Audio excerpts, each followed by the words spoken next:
Good morning, 11th students.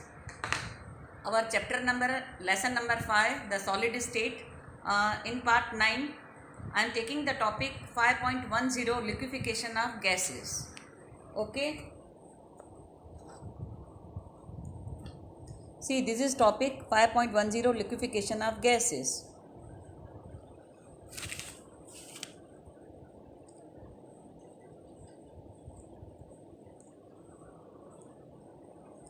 Thomas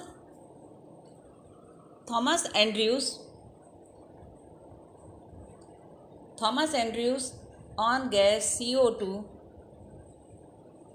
gave data on relation of pressure, temperature and volume of a substance in both gaseous and liquid states. Okay. He plotted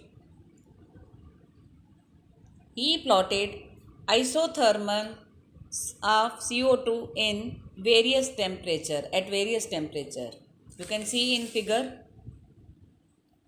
plotting of pressure versus volume and isotherms of CO2 at various temperature. Now I am explaining this latter.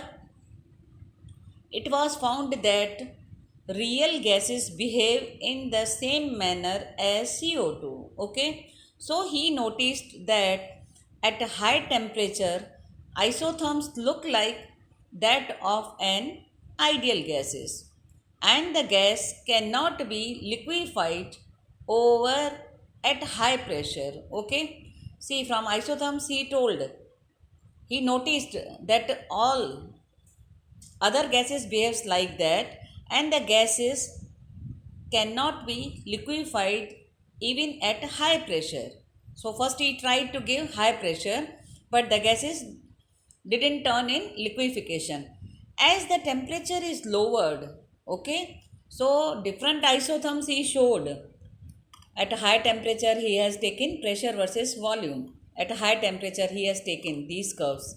So he got these curves. So gases were not going to liquefied, but he lowered the temperature. Means at another temperature, as the temperature is lowered, shape of curve changes and data show deviation from ideal behavior.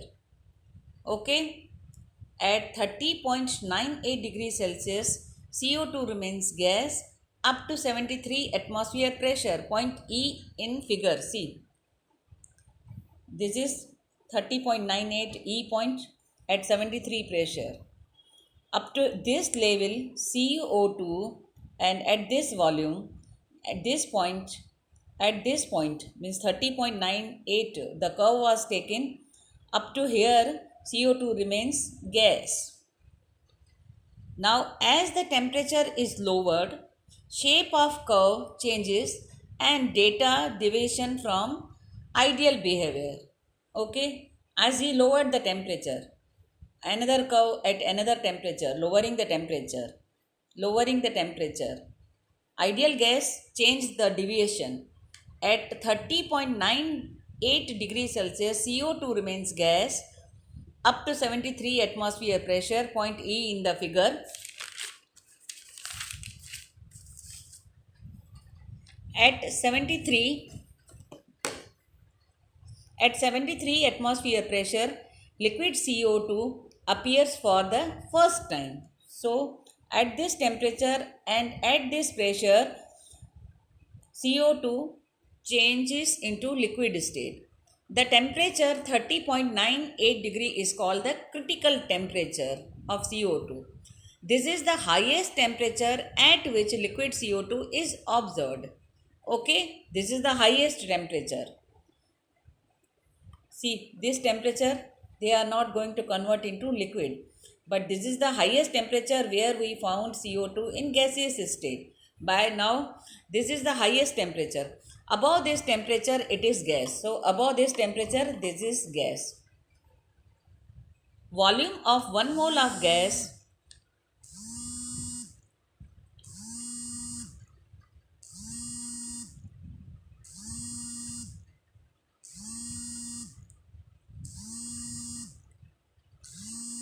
Volume of 1 mole of gas at critical temperature is called critical volume Vc, and pressure at this temperature is called critical pressure Pc.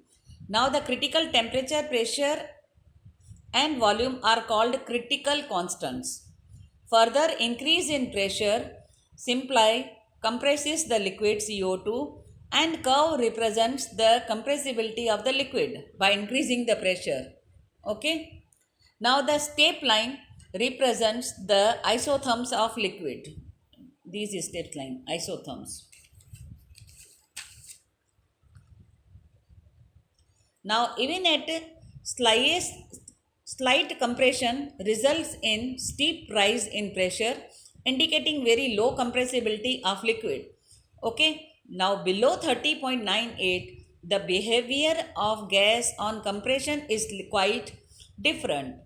At 21.5 degree CO2 remains as gas only up to point B. You can see only up to point B here. Okay, at this temperature. Liquid after particular volume appear. Further compression does not change the pressure. Liquid and gaseous CO2 coexist, and further application of pressure results in condensation of more gas until the point C increases. C. Okay. So at point C and at point B, in between these the gas is liquefied. Liquid and gaseous CO2 coexist, and further application of pressure results in condensation of more gas until the point C is increasing. Now at point C, all the gas has, this point C, all the gas has been considered condensed, and further application of pressure merely compresses the liquid as shown in steep lines. Okay. A slight compression from volume V2 to V3 results in steep rise in pressure from P2 to P3. See, V2 to V3, then pressure P2 to P3. Below 30.98 degrees Celsius, each curve shows the similar trend. Only length of horizontal line increases at lower temperature. You can see the length of horizontal line. See, this is not at lower temperature. The length of horizontal line is going to increase. At critical point, horizontal portion of the isotherm merges into one point. Thus, we see that at a point like A in figure, see at point A in figure,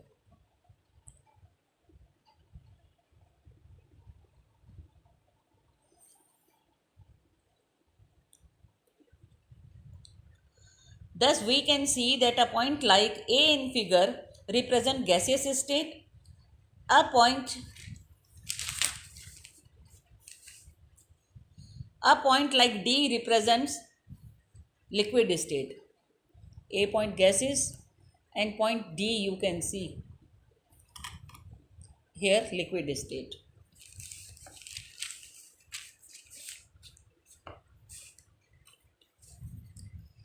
And point under the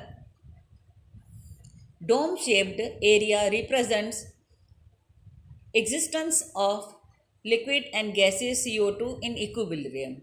All gases upon compression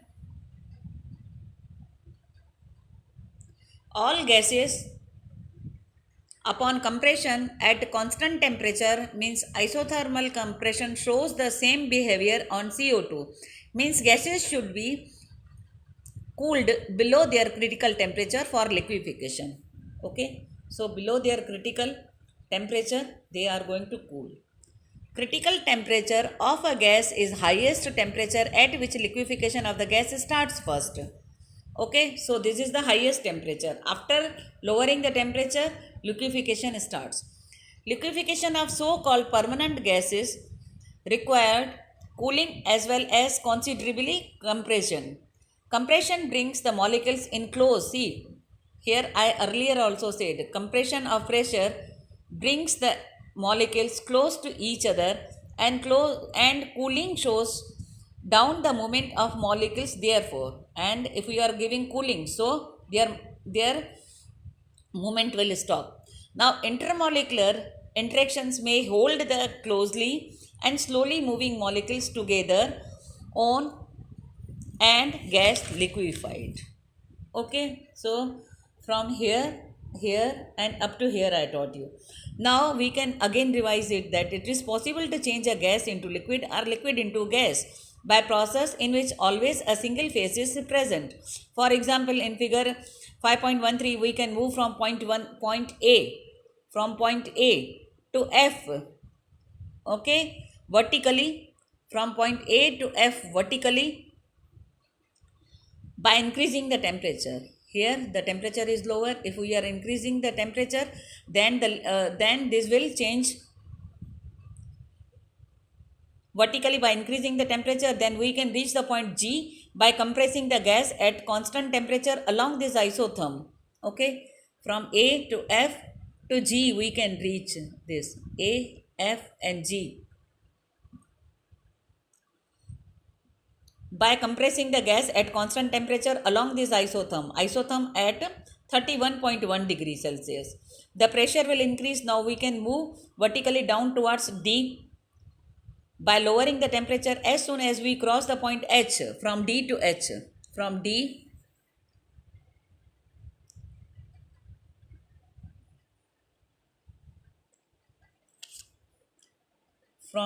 to H. On the critical isotherm we get liquid. We end up with the liquid, but in this series of changes we do not phase through two phase regions. If process is carried out at critical temperature, substance always remains in one phase. Okay, below the critical temperature it is liquid. Now thus there is continuity between the gaseous and liquid state. Okay, so gaseous and liquid state, they can change. The term fluid is used for either a liquid or a gas to recognize this constantly. So we can say fluid. Thus a liquid can be viewed as a very dense gas, okay, thick gas. Liquid and gas can be distinguished only when the fluid is below its critical temperature and its pressure and volume under the dome. Since in that situation liquid and gas are in equilibrium and a surface separating the two phases is variable. In the absence of this surface, there is no fundamental way of distinguishing between two states. At a critical temperature, liquid passes into gaseous state, incompressibility and continuously. Okay, at this point, liquid and gas, you will learn in dynamic equilibrium in next chapter. Now the surface separating two phases disappears. Figure 5.11. A gas below the critical temperature can be liquefied by appearing pressure and is called vapor of the substance. Carbon dioxide gas below its critical temperature is called CO2 vapor. Critical constants for some common are given in this table. Now we are solving problem 5.5. Gases possesses critical temperatures which depends upon the magnitude of intermolecular forces between the gas particles. Critical temperature of ammonia and carbon dioxide is there. Which of these gases will liquefy first? You start cooling from 500 Kelvin to the critical temperature. Now ammonia will liquefy. See, ammonia and carbon dioxide. Ammonia's temperature will liquefy first because its critical temperature will be reached first. Liquefaction of CO2 will require more cooling. Okay. So tomorrow in the next lecture I will teach you liquid state, vapor pressure, surface tension and viscosity. Okay.